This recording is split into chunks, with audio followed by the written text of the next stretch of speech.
के चेयरमैन और साबिक वज़ीर ख़ारजा बिलावल भुट्टो ज़रदारी कर रहे हैं, जो पीपल्स पार्टी के रहनुमा शहरी रहमान के साथ हफ्ते को न्यूयॉर्क पहुंचे थे, जबकि वफ्द के दीगर 7 अरकान जिनमें हिना रब्बानी खर साहिबा हैं, जलील अब्बास शिरानी साहब हैं, मुसद्दिक मलिक हैं, खुर्रम दस्तगीर खान हैं, फैसल सब्जवारी हैं,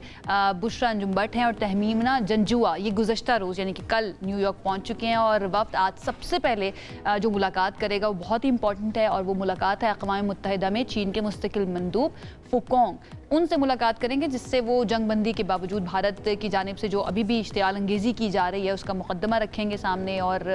वक्त ये भी जोर देगा कि पाकिस्तान और भारत के दरमियान जो एक जामे मुज़ाकरात का अमल है, जिसके बारे में जब ये जंगबंदी हुई थी कहा गया था कि बातचीत की जाएगी। सॉरी, मेरा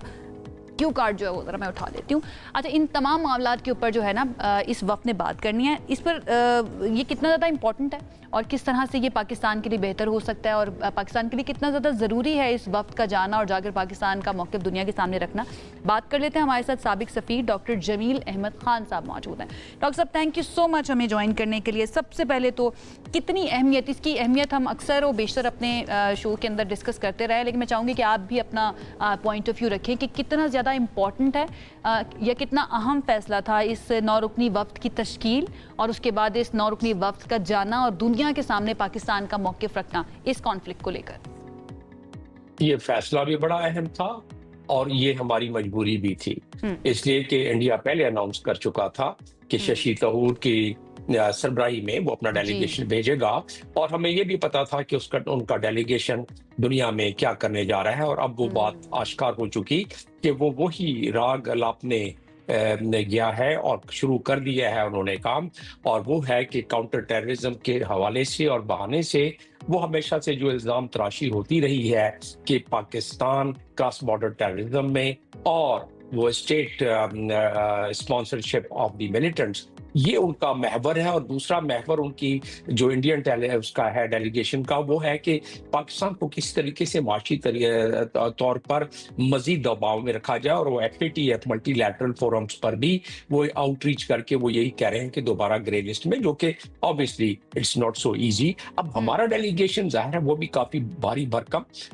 मजबूत वो भी है, और वो अपना नैरेटिव लेके इसी को काउंटर करने के लिए गया है कि इंडिया ये राग लापता है, जबकि इंडिया ने, जैसा कि आप अपने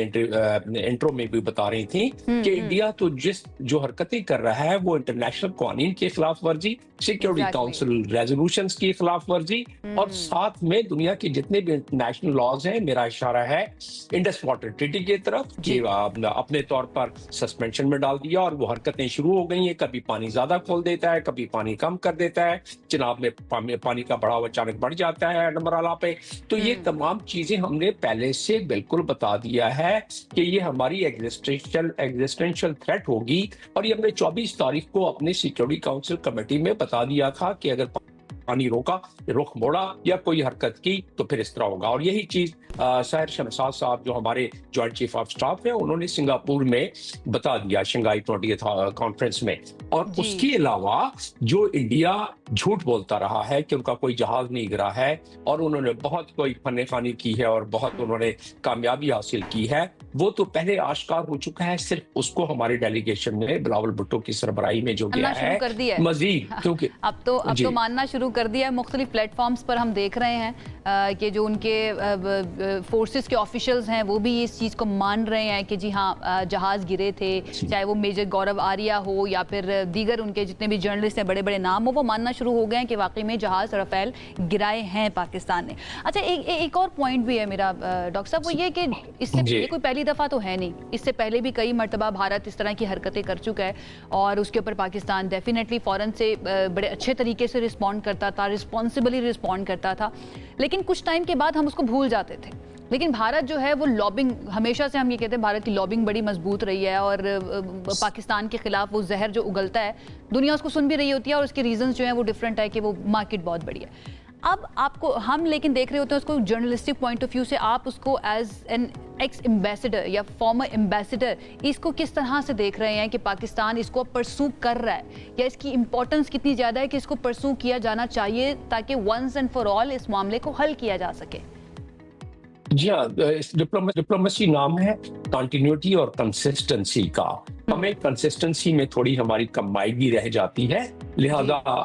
वो जो आपने गुफ्तगू की है इस मर्तबा हमें इंटीग्रेटेड तरीके से, जिस तरीके से जंग हमने इंटीग्रेटेड तरीके से फिजाओं से, खिलाओं से, जमीनी अहदाफ हासिल करके हमने तमाम जंग जीती है, इस मर्तबा इसी तरीके से हमें इनकम्पसिंग कैंपेन करना पड़ेगा। हमारी जितने भी फॉरेन मिशन हैं, ऐसा ना हो कि डेलीगेशन वापस आए और वो फॉरेन मिशन उस चीज को आगे ना लेके चल सके। फॉरेन मिशन से मुराद जो एम्बेसीज हमारी हैं, तो ये बात दुरुस्त है कि ये करना पड़ेगा। और दूसरी बात ये है कि हमें थोड़ी सी कमाईगी रह जाती है कि हम जाके वहां से सारी की सारी खबरें अपने चैनल्स पर, जो कि ठीक है, अपने चैनल्स पर अपने मीडिया पे देते हैं, वहां का मीडिया इसको कितना कवर करता है यही आपका टेस्ट है। यही शशि तरूर वहां, जिसको कोई एक्सपीरियंस है मीडिया का, जो कि यूनाइटेड नेशंस में मीडिया का इंचार्ज रहा है एज अंडर सेक्रेटरी जनरल, तो इस लिहाज से उसको काउंटर करने के लिए वहां के मीडिया से ज्यादा एंगेज करना पड़ेगा। ये तो रही बात पब्लिक डिप्लोमेसी की। ट्रेडिशनल डिप्लोमेसी के लिहाज से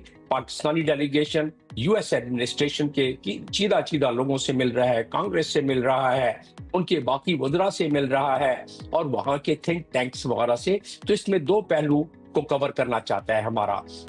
डेलीगेशन। पहला पहलू तो ये है कि जो वो नैरेटिव पेश कर रहे हैं उसको काउंटर करें। दूसरा पहलू ये है कि अपना मौक़िफ़ पेश करें कि इंटरनेशनल कानून की कैसी धज्जियां उड़ रही हैं। इसमें एक रोशन पहलू ये है कि इस मर्तबा जो आपने देखा कि दुनिया की कहीं से कोई नुक्ताचीनी नहीं आई, बल्कि हमारे मौक़िफ़ की पजीराई हुई है, हमारे मौक़िफ़ की तायीद हुई है ज्यादातर, और उसकी वजह से अब हमें ये एज तो हासिल है, लेकिन अब ये war of nerves and narrative very important and it's about time कि क्योंकि ऑलरेडी दुनिया जो है वो हमने उसको उस शहर में रखा है कि वाकई में हमारे पास ये बर्तरी हासिल है कि अपना दिफा कर सकते हैं और बड़े अच्छे तरीके से कर सकते हैं। इन लास्ट 30 सेकेंड्स डॉक्टर साहब, अगर आप बता सकें कि कौन कौन से इंपॉर्टेंट पॉइंट्स हैं जिनके ऊपर फोकस किया जाएगा। एक तो इंडस वाटर ट्रीटी हो गया, डेफिनेटली इसके ऊपर बातचीत होगी, फिर भारत का रवैया हो गया, मसला कश्मीर हो गया, क्या क्या चीज़ें ऐसी हो सकती हैं जिनके ऊपर ये वफ्द जो है जाकर बात करेगा या करनी चाहिए?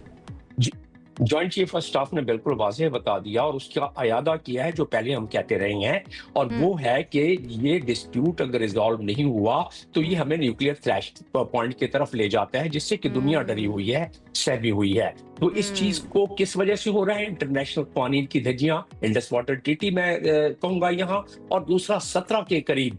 कश्मीर पर जो यूएन सिक्योरिटी काउंसिल की रेजोल्यूशन पास है उसकी धज्जियां उड़ाई जा रही हैं। तो इस मर्तबा रेजोल्यूशन जो आना चाहिए, जो कि दुनिया को भी फिक्र होगी, इंशाल्लाह उसको अमेरिका वीटो नहीं करेगा और नहीं करना चाहिए, इसलिए कि अगर वो रेजोल्यूशन आएगा चैप्टर 7 के तहत अक़वाम मुत्तहिदा के चार्टर के, तो उस पर इंडिया पर ज्यादा प्रेशर आएगा इम्प्लीमेंट करने के लिए, चाहे वो इंडस वाटर ट्रीटी हो या वो कश्मीर का मसला हो। तो इस मर्तबा उस पर ज्यादा हमारे जैसे दामे दरहमे सुखने हर लिहाज से हमें इसके पीछे पड़ जाना चाहिए जो इस वक्त टेम्पो है। डॉक्टर साहब बहुत शुक्रिया आपका। लेट्स होप कि ये बातें हो रही हैं ये सिर्फ नशिस्तन गुफ्तन